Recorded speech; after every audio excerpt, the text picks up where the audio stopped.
Nos encontramos en el Instituto Geológico y Minero de España, concretamente en su museo. En él se guardan algunos de los mejores ejemplares de minerales de España y también del resto del mundo. Hola, me llamo Gea y vivo aquí, en el Museo Geominero. Os vamos a contar un relato de millones de años, la larga historia de la formación de las rocas en la Tierra.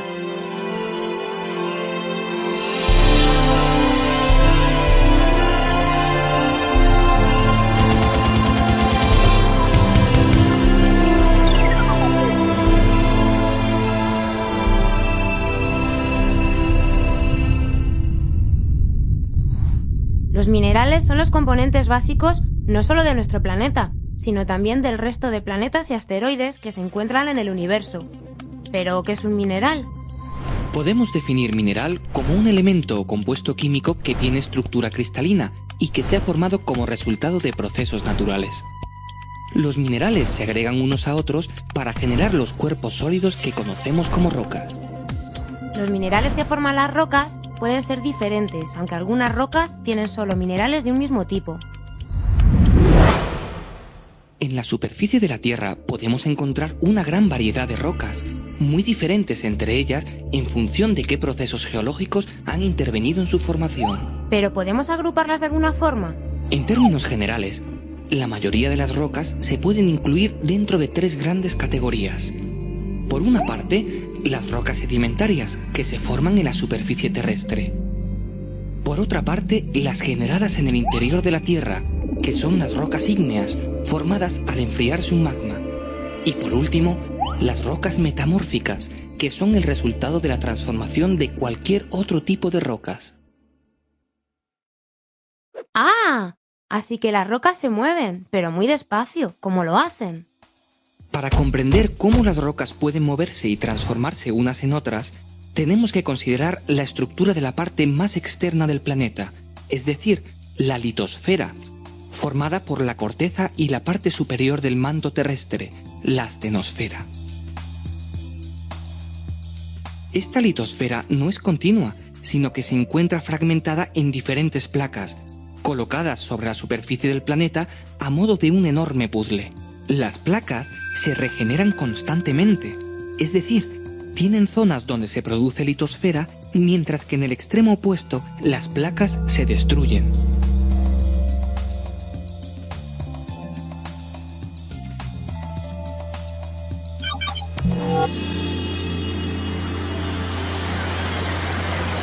La generación se produce en unas grandes cordilleras submarinas conocidas como dorsales oceánicas, mientras que la destrucción se realiza en las zonas de subducción, donde la litosfera se introduce en el manto hasta fundirse. Para aproximarnos a los diferentes procesos que generan rocas en la Tierra, podemos utilizar un esquema simplificado dentro del marco de una de estas zonas de subducción. En este contexto, se puede definir el ciclo de las rocas, que constituye una serie circular de procesos que explican cómo las rocas pueden transformarse unas en otras. Entonces, ¿me vas a explicar el ciclo de las rocas? El ciclo puede comenzar con las rocas preexistentes, ya sean sedimentarias, ígneas o metamórficas, que se encuentran en contacto con la atmósfera terrestre. Los agentes geológicos externos, como la lluvia o el viento, desmenuzan y disgregan las rocas de la superficie, convirtiéndolas en sedimentos. Vale, entonces el ciclo comienza cuando las rocas se rompen en la superficie, ¿no? Sí.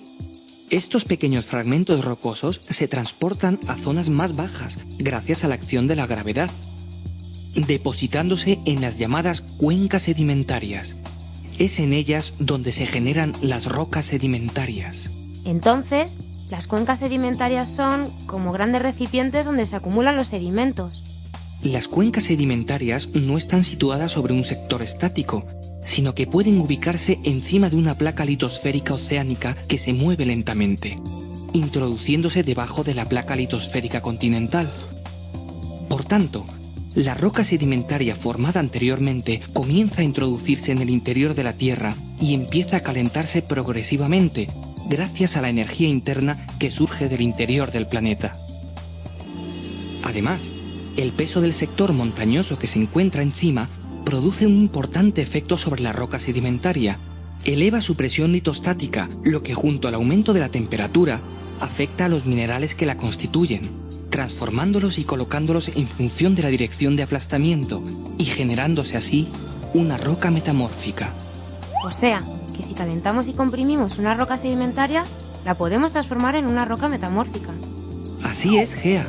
Cuando el aumento de la presión y de la temperatura supera un cierto umbral, la roca metamórfica comienza a fundir, generándose así un magma que asciende lentamente hasta llegar de nuevo a la superficie terrestre, en este caso a través de un volcán, donde se solidifica formándose una roca ígnea. La acción de los agentes atmosféricos externos vuelve de nuevo a disgregar la roca, cerrándose así este lento ciclo que ha durado centenares de millones de años. ¡Millones de años! ¿Cuánto tiempo?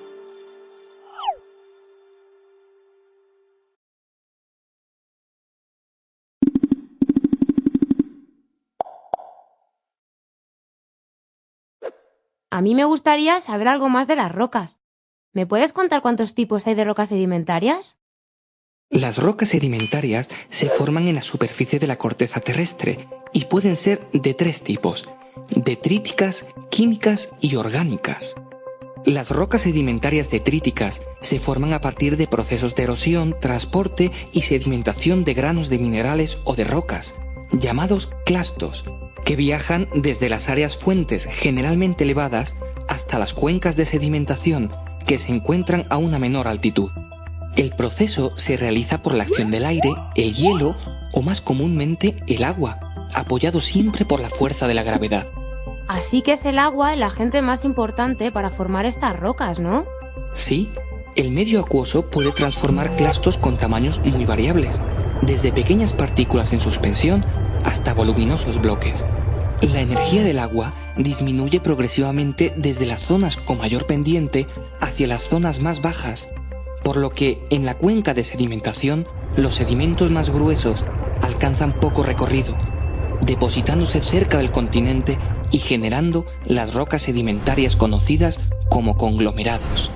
Los sedimentos de tamaño medio avanzan algo más, formando las areniscas. Por último, las partículas más pequeñas, es decir, las arcillas, alcanzan la mayor distancia sedimentándose a gran profundidad lejos de la costa y formando las rocas sedimentarias conocidas como lutitas. ¡Qué curioso! En las zonas más profundas solo hay lutitas. Bueno, no solamente. En estas zonas profundas pueden producirse rocas lutíticas orgánicas, ya que los organismos que viven en el mar, generalmente plancton, cuando mueren caen hacia el fondo de la cuenca, acumulándose gracias a la ausencia de oxígeno en esas zonas que evita su putrefacción. Esta materia orgánica se mezcla con los sedimentos arcillosos y posteriormente comienza a transformarse cuando la acumulación de capas sucesivas hace aumentar la temperatura de la roca, generándose así el petróleo, que puede migrar en estados más avanzados hacia rocas porosas que constituyen las rocas almacén de petróleo. ¿Y las rocas sedimentarias químicas se llaman así porque se forman en un laboratorio? No, Gea, no. Las rocas sedimentarias químicas se forman a partir de la precipitación de ciertos componentes químicos disueltos en el agua. Por tanto, a diferencia de las rocas detríticas, las partículas que constituyen una roca sedimentaria química se forman en el mismo sitio donde se forma la roca, es decir, en la cuenca de sedimentación. Por ejemplo, el yeso se forma en ciertos lugares donde el agua permanece estancada. La evaporación concentra el sulfato cálcico lo suficiente para que precipiten pequeños cristales que caen al fondo por gravedad, acumulándose así pequeñas capas que pueden dar lugar a grandes espesores si el proceso se repite varias veces. Entonces, ¿la roca sedimentaria química más abundante es el yeso? No, las más abundantes son las calizas, que se generan a partir del carbonato cálcico que se encuentra disuelto en el agua. Este compuesto químico proviene en muchos casos de la disolución previa de restos de caparazones